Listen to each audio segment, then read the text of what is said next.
Hello दोस्तों, good evening. Welcome to my YouTube channel. तो आज की इस वीडियो में हम जुडिशरी आगे इस सीरीज को बढ़ाते हुए जुडिशरी को पढ़ेंगे। पिछली क्लास में हमने पार्लियामेंट पढ़ा, प्रेसिडेंट पढ़ा और आज इसी सीरीज में तीसरी वीडियो है और ये तीसरा वीडियो जो है, ये तीसरा लेक्चर है, ये पूरे इस सीरीज को कंप्लीट कर देगा। तो चलिए हम आज जुडिशरी के बारे में जान लेते हैं। तो सबसे पहले मैं आप सभी को एक सूचना देना चाहता हूं कि यदि मेरा ये वीडियो और मेरे पढ़ाने का तरीका और जो मैं आपको कंटेंट दे रहा हूं ये आपको अच्छा लगता है तो आप हमारी वीडियो को अन्य साथियों तक जरूर पहुंचाइए, अपने दोस्तों तक पहुंचाइए। और वीडियो का टॉपिक अच्छा लगे तो आप वीडियो को लाइक करिए, साथ में चैनल को सब्सक्राइब भी करिए। तो चलिए आज की क्लास को हम शुरू कर लेते हैं। सबसे पहले हम जुडिशरी को जानेंगे।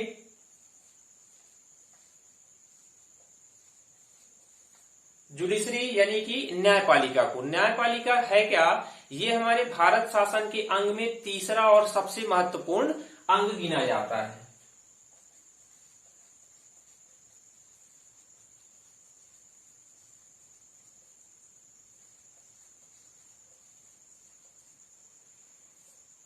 तीसरा और सबसे महत्वपूर्ण अंग जुडिशरी को कहा जाता है।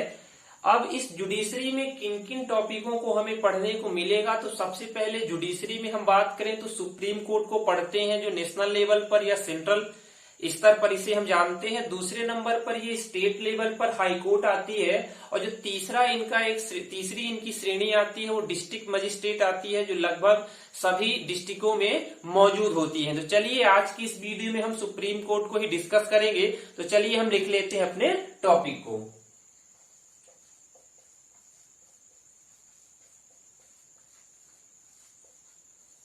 Supreme court. सुप्रीम कोर्ट ये एक इंग्लिश शब्द है और उसको जान लेते हैं और हम किन किन नामों से संबोधित कर सकते हैं। तो सुप्रीम कोर्ट को हम उच्चतम न्यायालय या सर्वोच्च न्यायालय के नाम से भी संबोधित करते हैं।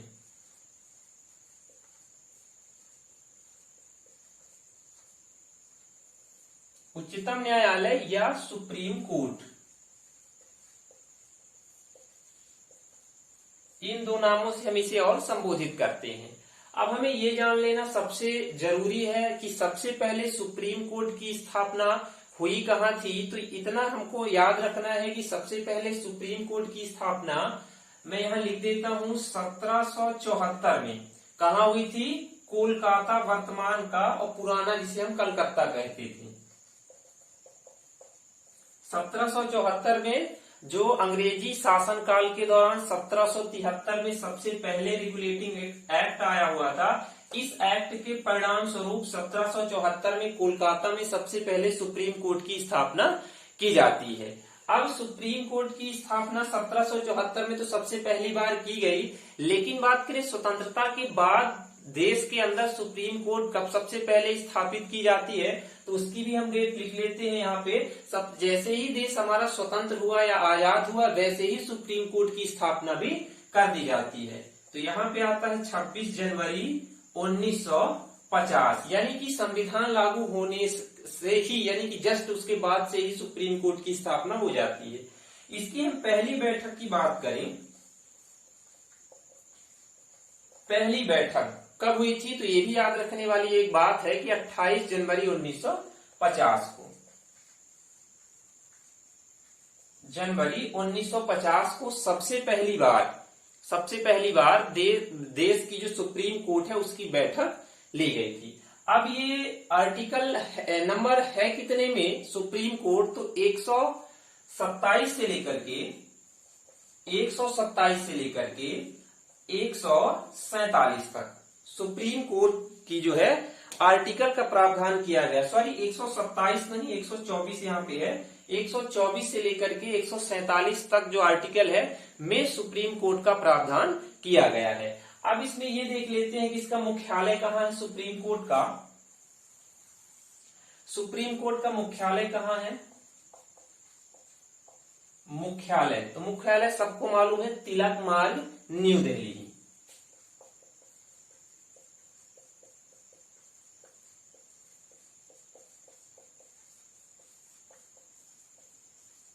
न्यू दिल्ली तिलक मार्ग में इसका मुख्यालय है। अब मुख्यालय के बाद यदि हम बात करें कि इसमें कौन सी बात आती है, तो मुख्यालय के बाद इसमें हम जान लेते हैं कि इसका मुख्यालय जो दिल्ली है, क्या दिल्ली के बाहर भी कहीं पे इसकी सुनवाई हो सकती है? तो बिल्कुल, दिल्ली के अलावा भी यदि सुप्रीम कोर्ट का मुख्य न्यायाधीश चाहता है कि किसी अन्य शहर पर भी इसकी सुनवाई हो, तो बिल्कुल इसकी किसी अन्य स्थान पर भी सुनवाई हो सकती है। लेकिन सुप्रीम कोर्ट का जो मुख्य न्यायाधीश है वो किससे परामर्श लेगा? देश के राष्ट्रपति से। राष्ट्रपति के परामर्श लेने के बाद वो सुप्रीम कोर्ट को किसी अन्य स्थान पर रख सकता है या अन्य स्थान पर उसकी कार्यवाही हो सकती है। अब बात आती है सदस्य संख्या की। सदस्य संख्या, तो सबसे पहले ये जान लेते हैं कि जब स्थापना हुई थी 26 जनवरी 1950 को, तब जो है सदस्यों की संख्या कुछ और थी, और वर्तमान समय जो है इसमें सदस्यों की संख्या कुछ और है। तो ये याद रख लेते हैं 1 + 7 बराबर 8 होगा। यानी कहने का तात्पर्य है कि एक मुख्य न्यायाधीश, जिसे हम क्या कहते हैं, CJI के नाम से जानते हैं, और बाकी जो ये 7 अन्य न्यायाधीश हैं, 7 न्यायाधीश हैं, इन्हें अन्य न्यायाधीश कहा जाता है।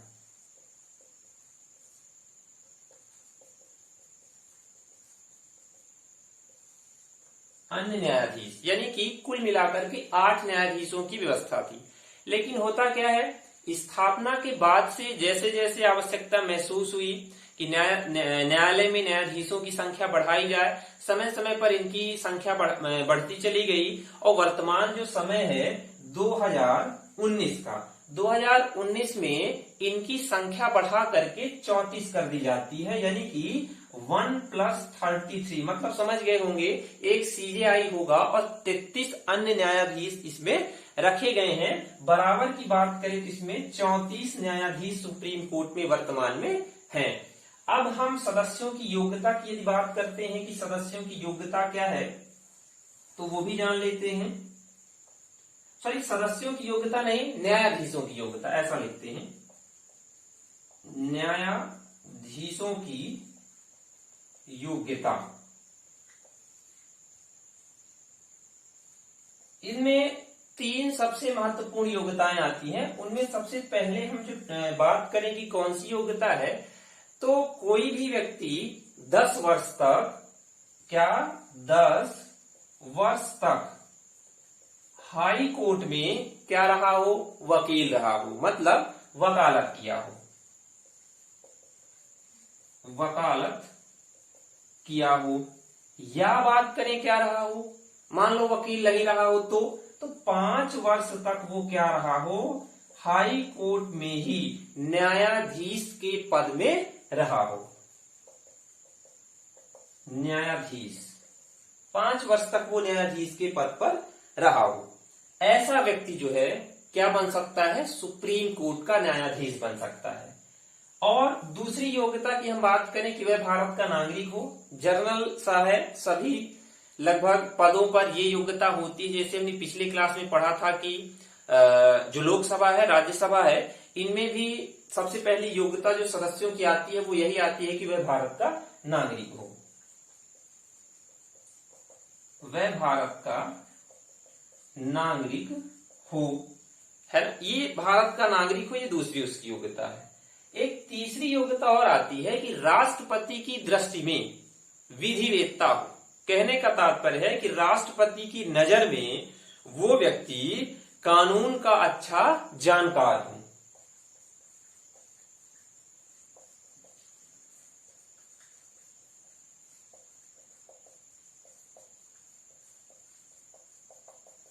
राष्ट्रपति की दृष्टि में विधिवेत्ता हो। विधिवेत्ता का तात्पर्य क्या होगा, विधिवेत्ता का सीधा सा तात्पर्य है कि वो कानून के बारे में अच्छी खासी जानकारी रखता हो। अब इस न्यायाधीश की जो है नियुक्तिकर्ता कौन है, ये 3 योग्यताएं पूरी हो चुकी हैं। यही नॉर्मल सी 3 योग्यताएं हैं और इन योग्यताओं को पूरा करने के बाद कोई भी व्यक्ति देश का न्यायाधीश बन सकता है। अब इनकी नियुक्तिकर्ता कौन है, तो सीधी सी बात है, नियुक्ति कौन करेगा, राष्ट्रपति। जो मुख्य न्यायाधीश और अन्य न्यायाधीश है दोनों की नियुक्ति राष्ट्रपति करता है। लेकिन यहाँ पे एक बात जानना सबसे महत्वपूर्ण है कि जो सुप्रीम कोर्ट का मुख्य न्यायाधीश है उसकी नियुक्ति तो राष्ट्रपति करता है, लेकिन अन्य न्यायाधीशों की नियुक्ति करेगा राष्ट्रपति ही, लेकिन किसके परामर्श से? सर्वोच्च न्यायालय के मुख्य न्यायाधीश का परामर्श लेकर अन्य न्यायाधीशों की नियुक्ति करता है। अब इनके हम कार्यकाल की बात कर लेते हैं। कार्यकाल यानी न्यायाधीशों का कार्यकाल कितने वर्ष का होगा? तो 65 ईयर, ये याद रखना है।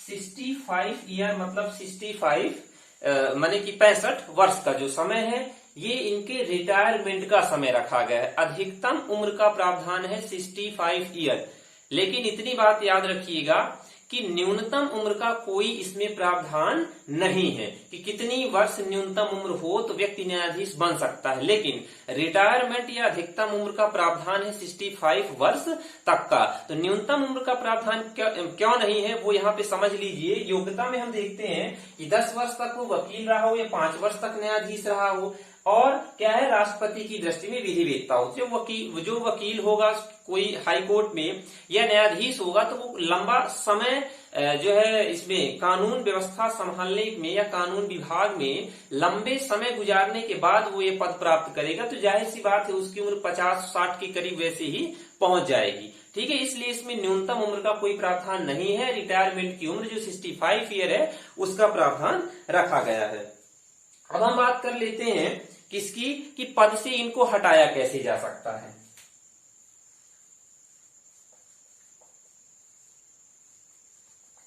पद से इनको हम हटा कैसे सकते हैं? तो पद से हटाने की एक प्रक्रिया इनकी क्या है कि 2/3 बहुमत से संसद में एक प्रस्ताव पास हो और उस प्रस्ताव पास होने के बाद महाभियोग की प्रक्रिया के माध्यम से न्यायाधीश को उसके पद से हटाया जा सकता है। मैं लिख देता हूं 2/3 बहुमत के साथ। कहा? संसद में कोई प्रस्ताव आए और वो प्रस्ताव 2/3 बहुमत से पास हो और पास होने के बाद न्यायाधीश को उसके पद से हटाया जा सकता है। एक बात और है, हटाने की एक और प्रक्रिया है। यदि सुप्रीम कोर्ट का न्यायाधीश चीफ जस्टिस ऑफ इंडिया अपना पद स्वयं से त्यागना चाहता है तो वो अपना त्याग पत्र राष्ट्रपति को संबोधित करके लिख सकता है और अपने पद से वो छुट्टी प्राप्त कर लेगा।